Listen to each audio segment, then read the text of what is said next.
അതാണ് സൂറത്തിന്റെ അവസാനം.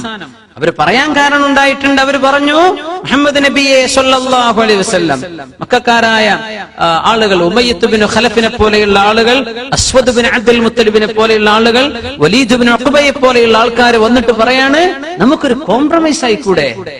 അള്ളാനെ ഞങ്ങൾ ഇക്കൊല്ലം ആരാധിക്കാം, പിറ്റത്തെ കൊല്ലം മുഹമ്മദ് നബി നിങ്ങളും മുസ്ലിമീങ്ങളും ഞങ്ങളുടെ ലാത്ത ഉസ്സ മനാത്ത ബിംബത്തെ ആരാധിക്കും, പിറ്റത്തെ കൊല്ലം നമുക്ക് അള്ളാൻ ആരാധിക്കാം, അത് കഴിഞ്ഞിട്ട് നിങ്ങൾ ബിംബത്തെ ആരാധിക്കാം. നമ്മൾ അങ്ങോട്ടും ഇങ്ങോട്ടും ഒക്കെ ഇങ്ങനെ അഡ്ജസ്റ്റ്മെന്റിൽ പോയാ പോരെ, എന്തിനാ നമ്മൾ കുടുംബക്കാരല്ലേ?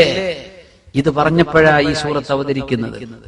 ഖുൽ യാ അയ്യുഹൽ കാഫിറൂൻ, ഓ അവിശ്വാസികളെ, ലാ അഅ്ബുദു മാ തഅ്ബുദൂൻ, നിങ്ങൾ ഇബാദത്ത് ചെയ്യുന്നതിനെ ഞാൻ ഇബാദത്ത് ചെയ്യുന്നില്ല, വലാ അൻതും ആബിദൂന മാ അഅ്ബുദ്, എന്റെ റബ്ബിനെ നിങ്ങൾ ഇബാദത്ത് ചെയ്യുന്നില്ല, വലാ അന ആബിദുൻ മാ അബദ്തും, നിങ്ങളുടെ ഈ ബിംബങ്ങളെ ഇനി ഭാവിയിലും ഞാൻ ഇബാദത്ത് ചെയ്യാൻ പോകുന്നുമില്ല, ആ പ്രതീക്ഷയെ വേണ്ട.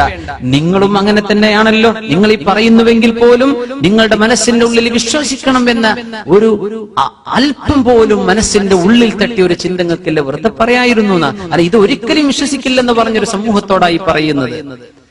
ലക്കും ദീനുക്കും വലിയ ദീൻ, നിങ്ങൾക്ക് നിങ്ങളുടെ ദീൻ, എനിക്ക് എന്റെ ദീൻ. വലിയ ദീൻ, എനിക്ക് എന്റെ ദീൻ, എനിക്ക് എന്റെ ദീൻ, എനിക്കൊരു ദീന് വേണം, ഞാൻ അള്ളാഹുവിന്റെ ദീനിലാണ്, ഇതാണ് എന്റെ ദീൻ എന്നൊരു മനുഷ്യന് തോന്നുമ്പോഴാണ് അള്ളാഹുവിന് വിജയം വരുന്നത്. ഇദാ ജാഅ നസ്റുല്ലാഹി വൽ ഫത്ഹ്, അള്ളാഹുവിന്റെ വിജയവും അള്ളാഹിന്റെ സഹായവും ഇതാ വരുന്നു. ഇന്നഹു കാന തവ്വാബ, സൂറത്തു നസ്ർ അവസാനിക്കാൻ അല്ലാഹു തആല ധാരാളം പശ്ചാത്താപം സ്വീകരിക്കുന്നവനാണ്, ഒരുപാട് സ്വീകരിക്കുന്നവനാണ് അല്ലാഹു. ഇതെല്ലാവർക്കും സ്വീകരിക്കോ പടച്ചോനെ? എല്ലാവർക്കും അല്ലാഹു പശ്ചാത്താപം സ്വീകരിക്കോ? ഇല്ല.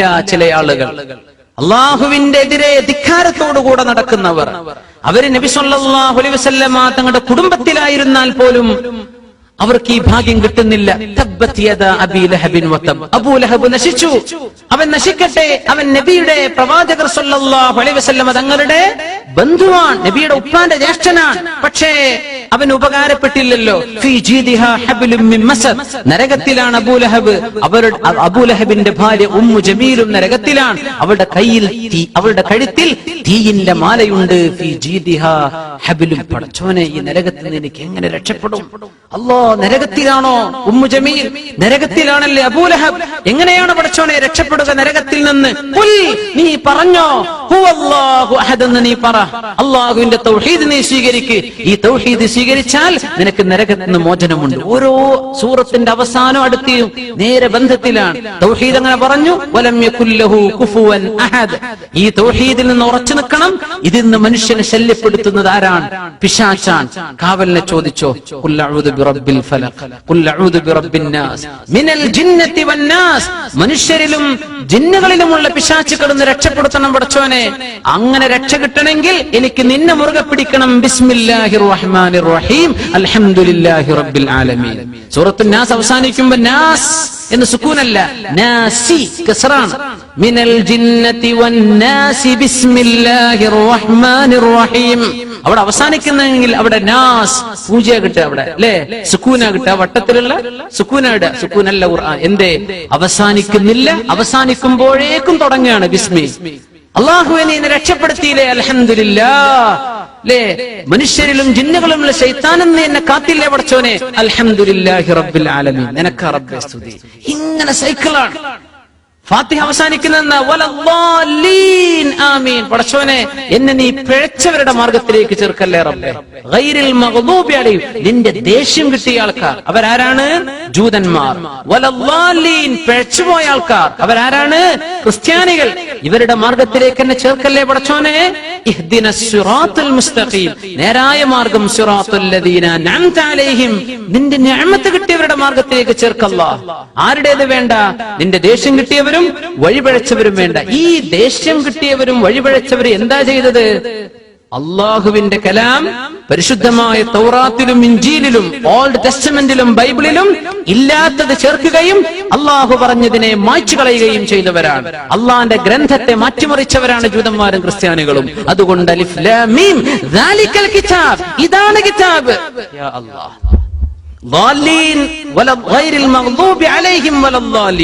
പിഴച്ചവരും അള്ളാന്റെ ദേഷ്യം കിട്ടിയവരും എന്തുകൊണ്ട് ദേഷ്യം കിട്ടി, എന്തുകൊണ്ട് പിഴച്ചു? അള്ളാന്റെ കിതാബിൽ മാറ്റത്തിരുത്തൽ വരുത്തിയത് കൊണ്ട്. അതുകൊണ്ട് നിനക്ക് സന്മാർഗല്ലേ വേണ്ടത്? സിറാത്തുൽ മുസ്തഖീം അത് ഈ ഖുർആനിലാണ്. അലിഫ് ലാം മീം ദാലിക്കൽ കിതാബ്, ഇതാണ് കിതാബ്. ദാലിക്കൽ കിതാബ് ലാ റൈബ ഫീഹി, ഈ കിതാബിൽ സംശയമില്ല. ദാലിക്കൽ കിതാബ്, ഇതാണ് കിതാബ്. ലാ റൈബ ഫീഹി, അതിൽ സംശയമേ വേണ്ട. ഫീഹി ഹുദൻ, ഇതിൽ സന്മാർഗമുണ്ട്. ലാ റൈബ ഫീഹി ഹുദൻ ലിൽ മുത്തഖീൻ, ഇത് മുത്തഖീങ്ങൾക്ക് ഹുദയാണ്. എങ്ങനെ വായിച്ചാലും അർത്ഥം പൂർണ്ണമാണ്. അലിഫ് ലാം മീം ദാലിക്കൽ കിതാബ്, അവിടെ നിർത്തൂ. ഇതാണ് കിതാബ്. ഈ കിതാബിൽ പിഴവില്ല, ഇതിൽ ആർക്കും ചേർക്കാനോ കളയാനോ പറ്റൂല. ഇതാണ് കിതാബ്. ദാലിക്കൽ കിതാബ്, ദാലിക്കൽ കിതാബ് ലാ റൈബ ഫീഹി, ഇതിൽ സംശയം വേണ്ടേ വേണ്ട. ഇനി ദാലിക്കൽ കിതാബു ലാ റൈബ ഫീഹി, ഇതാണ് ഒരു സംശയവുമില്ലാത്ത ഗ്രന്ഥം, ഉറച്ച ഗ്രന്ഥം ഇതാണ്. അങ്ങനെ അർത്ഥം. ലാ റൈബ ഫീഹി ദാലിക്കൽ കിതാബു ലാ റൈബ്, ഇതാണ് കിതാബ്. ലാ റൈബ്, ഒരു സംശയവും വേണ്ട. അവിടെ നിർത്താം. ഫീഹി ഹുദൻ ലിൽ മുത്തഖീൻ, ഇതിൽ സന്മാർഗികൾക്ക്, സന്മാർഗം തേടുന്നവർക്ക് ഹിദായത്തുണ്ട്. മുത്തഖീങ്ങൾക്ക് ഹിദായത്തുണ്ട്. ഫീഹിനെ ഇങ്ങോട്ട് വലിക്കുക, ഫീഹിനെ അങ്ങോട്ട് കൊടുക്കുക. എങ്ങനെ ഓതിയാലും അർത്ഥം പരിപൂർണമാണ്. ഒന്നാമത്തെ ആയത്തിൽ തന്നെ അല്ലാഹു സ്ഥാപിച്ചു, ഈ കിതാബ് ഭയങ്കരമാണ്. ദാലിക്കൽ കിതാബു ലാ റൈബ ഫീഹി, ദാലിക്കൽ കിതാബു ലാ റൈബ ഫീഹി ഹുദാ, ഫീഹി ഹുദൻ ലിൽ മുത്തഖീൻ. ദാലിക്കൽ കിതാബു ലാ റൈബ ഫീഹി ഹുദൻ ലിൽ മുത്തഖീൻ. ഇതൊക്കെ അർത്ഥം ക്ലിയർ ആണ്. എങ്ങനെ വെച്ചാലും അർത്ഥം പരിപൂർണമാണ്. ഇതാണ് അല്ലമൽ ഖുർആൻ. അല്ലാഹു അവന്റെ കലാം അല്ലാഹു തആല ഒരാൾക്ക് പഠിപ്പിക്കുന്നത് അല്ലാഹുവിന്റെ അനുഗ്രഹത്തിന്റെ അടയാളമാണ്. അല്ലാഹുവിന്റെ റഹ്മത്ത് നമ്മളിൽ കാണിക്കുമാറാകട്ടെ. ഇന്നല്ലാഹ യുഅതി ദുനിയ യുഅതിൽ മാല ലിമൻ അഹബ്ബ വലിമൻ ലം യുഹിബ് വലാ യുഅതി ദീന ഇല്ലാ മൻ അഹബ്ബ. അല്ലാഹു ഇഷ്ടപ്പെട്ടവർക്ക് ഇഷ്ടപ്പെടാത്തവർക്കും അല്ലാഹു പൈസ കൊടുക്കും. അല്ലാഹു ഇഷ്ടപ്പെട്ടവരെയും മുതലാളിമാരാക്കും, ഇഷ്ടപ്പെടാത്തവരെയും മുതലാളിമാരാക്കും. പക്ഷേ വലാ യുഅതി ദീന ഇല്ലാ മൻ അഹബ്ബ, അല്ലാഹു ഇഷ്ടപ്പെട്ടവർക്ക് മാത്രമേ അല്ലാഹു തആല അവന്റെ ദീൻ മനസ്സിലാക്കാൻ അവസരം കൊടുക്കുള്ളൂ.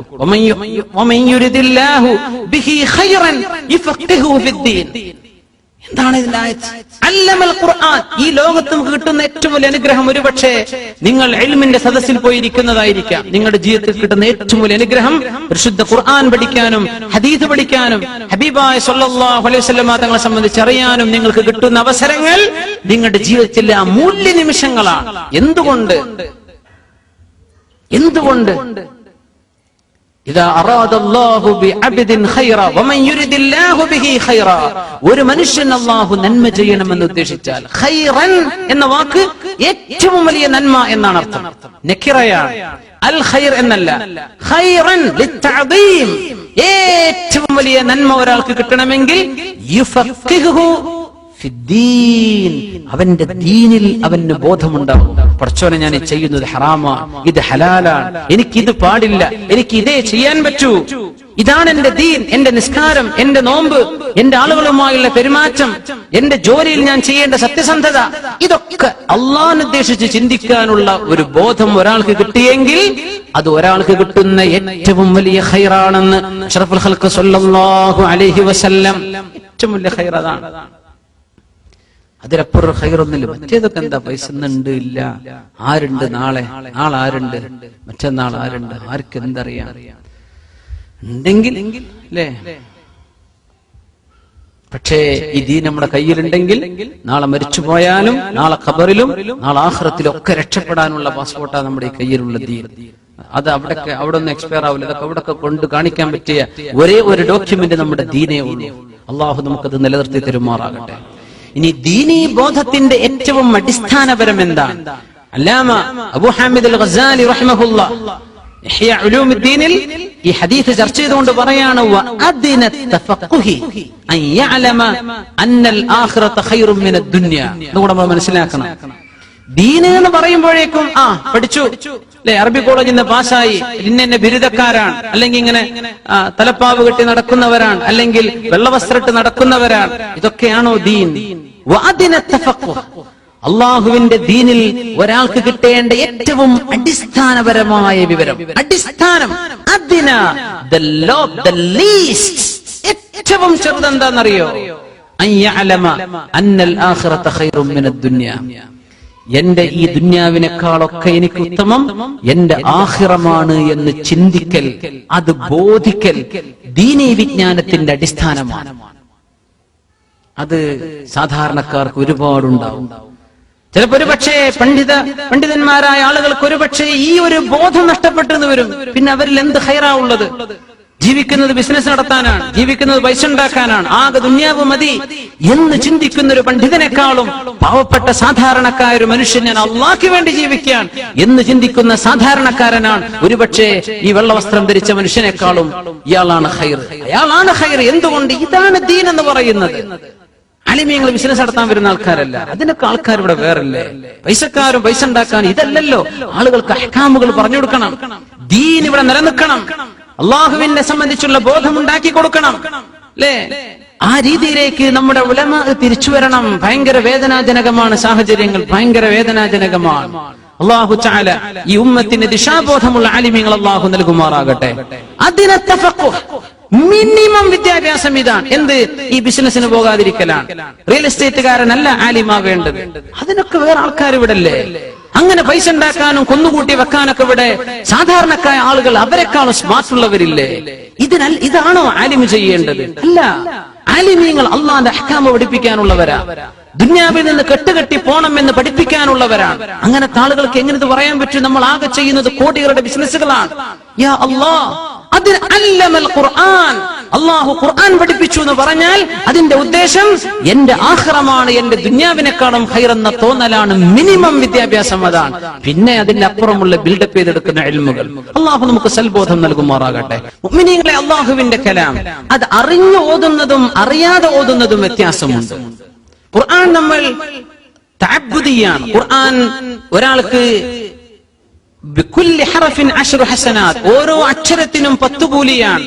ആ കൂലി കിട്ടാൻ വേണ്ടി ഇങ്ങനെ ഓതുന്ന ഒരു ഓത്ത്, അതിന് അല്ലാഹു കൂലി തരും. അല്ലാഹു കൂലി തരട്ടെ, നമുക്ക് അങ്ങനെ ഓതാൻ തൗഫീഖ് തരട്ടെ റബ്ബുൽ ആലമീൻ, ആമീൻ. പക്ഷേ ആ ആയത്ത് ഓതുമ്പോൾ ഞാൻ അതിന്റെ അർത്ഥം കൂടി ഒന്ന് മനസ്സിലാക്കട്ടെ, അതിന്റെ തഫ്സീർ കൂടി ഒന്ന് മനസ്സിലാക്കട്ടെ എന്ന് അർത്ഥം അറിഞ്ഞോതുന്നതിന് ആദ്യത്തേതിനേക്കാളും കൂലിയാണ്. പിന്നെ മറ്റൊന്ന്, ഈ പറയുന്നതിന്റെ ജീവിതത്തിലേക്ക് ഞാനൊന്ന് പകർത്തട്ടെ. ഈ ഖുർആൻ എന്നോട് ഖുദിൽ അഫ്വ വഅമുറു ബിൽ ഉർഫി വഅരിദ് അനിൽ ജാഹിലീൻ, അല്ലേ? ഖുദിൽ അഫ്വ, മാപ്പാക്കണം, വഅമുറു ബിൽ ഉർഫി, ഖുദിൽ അഫ്വ വഅമുറു ബിൽ ഉർഫി വഅരിദ് അനിൽ ജാഹിലീൻ, ജാഹിലീങ്ങളോട് നിങ്ങൾ സംവദിക്കാൻ പോകണ്ട, ഓലെ വിട്ടേക്കണം. ഇത് പറയുമ്പോൾ ഞാൻ അതെന്റെ ജീവിതത്തിൽ പകർത്തട്ടെ. യാ അല്ലാഹ്, അത് ഖുർആനിനെ എന്റെ ജീവിതവുമായി ബന്ധിപ്പിക്കുന്ന ഓത്താണ്. ഖുർആന്റെ ആശയം മനസ്സിലാക്കി ഓതുന്നത് ഖിറാഅത്ത് തദബ്ബുരിയ, അതിന് കൂലിയാണ്. മറ്റേത് ഖിറാഅത്ത് തഅബ്ബുദിയ, ഇബാദത്തായിട്ട് ഖുർആൻ ഓതുക, അതിന് കൂലിയുണ്ട്. അതിനേക്കാൾ കൂലിയാണ് ഖിറാഅത്ത് തദബ്ബുരിയ, അർത്ഥം അറിഞ്ഞുകൊണ്ട് ഓതുന്നത്. ഇനി അർത്ഥം അറിഞ്ഞു ഈ ആശയം എന്റെ ജീവിതത്തിലേക്ക് പകർത്തുകയാണ്. യാ അല്ലാഹ്, പഠിച്ചോ ഇങ്ങനെ പറഞ്ഞു, വസ്തഗ്ഫിറൂ റബ്ബക്കും, നിങ്ങൾ അല്ലാഹുവിനോട് ഇസ്തിഗ്ഫാറിനെ ചോദിച്ചേക്കണം. ഞാൻ ധാരാളം അസ്തഗ്ഫിറുല്ലാഹ് ചൊല്ലട്ടെ, റബ്ബേ എന്റെ ജീവിതത്തിൽ പഠിച്ചോനെ മാപ്പാക്കി തരണേ എന്ന് എന്റെ റബ്ബിനോട് ഞാൻ ചോദിക്കട്ടെ. അങ്ങനെ ജീവിതത്തിലേക്ക് കൊണ്ടുവരിക, ഇവിടേക്കാണ് നമ്മൾ എത്തേണ്ടത്. അതാണ് അതിന്റെ ഫൈനൽ സ്റ്റേജ്, അൽ ഖിറാഅത്തു തത്ബീഖിയ, ജീവിതത്തിലേക്ക് പകർത്തിക്കൊണ്ടുള്ള ഓത്ത്. അല്ലമൽ ഖുർആൻ, ഖുർആനിന്റെ പഠനത്തിൽ നമുക്ക് ആവശ്യം അതാണ്. ഖുർആനൊക്കെ ഉണ്ട്, എല്ലാം